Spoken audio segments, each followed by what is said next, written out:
ఏలినాటి శని ఎప్పుడూ దూషించకూడదు. మీరు ఆయన్ని నమస్కారం చేసి ప్రార్థన చేస్తే ఆయన దాన్ని ఇంకొకలా మారుస్తాడు. ప్రతిరోజు తిరగవలసిన దాన్ని గుడి చుట్టూ తిరగడంగా మారుస్తాడు భక్తి ఇచ్చి.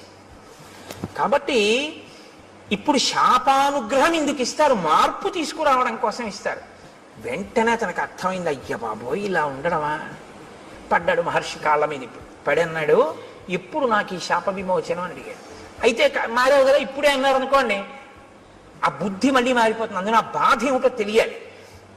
ఆయన అన్నాడు, యదాచిత్వా భుజౌ రామ త్వాం దహే ద్విజనే వనే తదాత్వం ప్రాప్స్యసే రూపం స్వమేవ విపులం శుభం.